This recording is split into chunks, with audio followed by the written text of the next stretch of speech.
This is the most attention I've ever received. And I know all of you are excited about life. So in regards to that, I want to ask you a question. What is the biggest question you have on your mind today? Is it about the latest upcoming iPhone? The stats of your Instagram post? When am I going to get the vaccine? Or perhaps even, when is school going to start? These questions can sometimes be overwhelming for you guys. But there is one question we all share in common, and that is life really meaningful? As the thought of this can be too exhausting, I'll ask my friend Tom about his opinions on life. And he doesn't seem to appreciate life the way it is. According to Tom, life is meaningless because in the end, we all die. And that's the end of my talk. Thank you. I hope you enjoyed. No, but seriously, is life really meaningful? Well, let's see. Let's think about our daily routine. We, as humans, do whatever we're expected to do. We wake up, freshen up, and work. Probably head off to sleep after we enjoy for a little bit. You know, high school students, I'm getting you, enjoying for a little bit, and then heading off to bed. And then repeating the cycle of what we call the life cycle of a human being, just work. But there are always these mornings when you wake up, and instead of actually going to freshen yourself up, you end up staring at the ceiling for perhaps hours, questioning and thinking about your own existence, just to be brought back to reality by screams from kids, spouses, or parents saying, "Breakfast is ready! Grab the keys, we're being late for office! You're being late for school, wake up!" Yeah, you know what I mean, right? The routine. But during these short journeys of daydreaming, the questions that pop up in our minds are, is life really meaningful? And do these breaths really account for something? While my mom was the first one to introduce me to him, I often stumble upon this lib tupe, Tom's favorite philosopher, aka Friedrich Nietzsche. Nietzsche is the father of philosophical school of existential nihilism. He is a philosopher, a poet, and a cultural critic. He also holds various numbers of books that are known to have a profound impact on our modern thought. One of the quotes from his most known books is, "He who fight with monsters might take care, lest he thereby become a monster." And if you gaze for long into an abyss, the abyss also gazes into you. What does he mean by that? I mean, I don't understand that. I'm just kidding. To understand what Nietzsche actually meant, we need to understand his approach to strength. And no, it didn't really have to do anything with being able to bench press 100 kgs. I mean, look at him. Does he seem like he could bench press 100 kgs? No. Nietzsche's approach to strength was, the harsher the truth a spirit can accept, the stronger he or she is. Now, coming back to the quote, by this, Nietzsche meant that even though a test for spirit strength is to being able to take on harsher truths, he or she should not aim to find the meaning of something hopeless, because it can be mentally draining. And that is the reason he had written this quote. Though there are many interpretations of different meanings, this is the most valid ones philosophers have ever come up to. And this is the quote that really bridges to the quote Nietzsche is famous for. Perhaps his most famous quote has to do with God. Nietzsche stated, "God is dead, God remains dead, and we have killed him. How shall we comfort ourselves, the murderers of all murderers?" And no, by that he didn't really mean that God literally died. He meant the enhancement of science had proven to deceive the existence of God. And he was afraid that all the morals and ethics that were built upon religious ideologies will be destroyed in modern society. Well, people started questioning, if there is no God, what is the purpose of living? If there is no one to watch me from up there, why shouldn't I just snatch an ice cream cone from a kid and run away? Because there is no one up there to give me a ticket to hell, right? Well, unsurprisingly, a nihilist would argue that there is no specific reason as to why these acts are wrong. But we all know that these nasty acts aren't meant to be done by us rational beings who can think and respond to judgment. But to understand why a nihilist would want to argue that,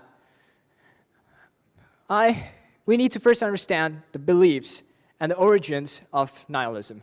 And for that, my friends, I drew you a spectacular photo essay that will help you understand the beliefs and the origin of nihilism. I just hope you can understand, because I actually failed my arts class. So, in the early 18th century, the citizens of the Roman Empire were pleased with their lives because they thought God had given them a purpose to live. But science was enhancing, and due to this, people started questioning their faith. They gave up on their beliefs. And with this, Nietzsche seized the opportunity to state the quote, "God is dead." Well, I don't think he's a bad guy. He just didn't think religion was the right option to live a life. I mean, he was afraid that the destruction of religion will cause utter chaos. And that's the reason he said, we must blind ourselves in faith or in religion in order to prevent nihilism. In 1942, a French philosopher named Albert Camus hopped into the battlefield to give a response to nihilism. His first response was similar to Friedrich Nietzsche's. It's something we do every day. Suicide. No, not that kind of suicide. He was against suicide. Philosophical suicide is what he meant. Camus considered leap of faith to be philosophical suicide, sort of masking yourself from the reality by following a religion or a philosophical discipline. But why did he name it philosophical suicide when he was so against suicide? Well, firstly, he thought suicide was the rejection of freedom, something we all have. And he thought of philosophical suicide as sort of living but breathing under a mask covered by religion or philosophical disciplines, a specific philosophical discipline. And that is how the word came up, philosophical suicide, rejection of your moral freedom. However, he didn't leave us stranded there. He also had another solution to it, which he advocated. His solution was to embrace the absurd state of our lives and living it passionately by engaging yourselves in new tasks. I mean, most of us are doing it right now. Your goal might be to take care of your family or get the dream job you always wanted.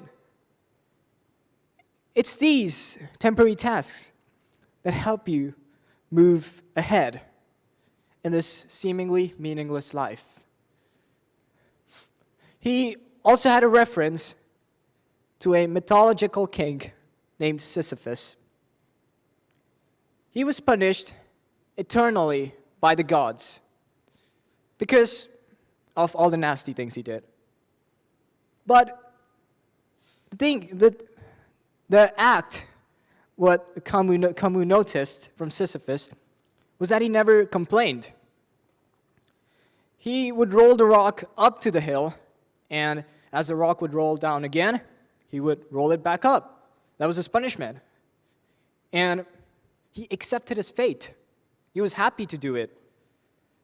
That helped Camus state that regardless of the struggles, we must accept it. We must accept the job and do it in order to prevent nihilism.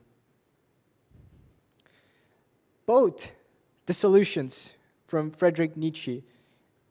So, anyways, is life really meaningless after all this? Let's think about it. I want all of you to close your eyes and think about what we really are. Want to know? In reality, we are just a bunch of atoms that somehow join together and are able to function and do the things that we define as living. Soon, we will all be joining the dead universe, like the chairs you're sitting on. But I would also agree to Camus' idea that even though in the end we all die, we all will be 3 feet under the ground, we shall embrace the life we have, accept our fate, and live our life passionately. I would also agree to Nietzsche's idea. I mean, maybe nihilists are wrong. Maybe there is a God up there. I mean, most of us are religious, right? Or believe in a specific philosophy, like Stoicism. I, on the other hand, am not religious, though I am a former Stoic. Stoicism helped me for a while. It helped me sway my mind away from self-destructive thoughts until I realized that I was in a prison that I built myself. And I had the key to open the prison and get out and live the life that I would lead myself. I realized that I was being given happiness instead of being able to cultivate it myself. I realized I was not living a life by myself, but from other people who thought their way of life was real. How do I know this? Well, if I couldn't find a solution to something, I would Google. For example, what do Stoics say about love? I was always confused there to how to live my life. But once I started to accept my absurd condition and started to appreciate my fate, I was the happiest that I could ever be. I could see life through my own lens instead of looking at it from a different lens. I could see what life had to offer for me. It is important to understand that we don't just live to die. We live to be ourselves. We live to enlighten this life that is seemingly meaningless by giving our own temporary meaning. We see the world as we wish to. Thank you.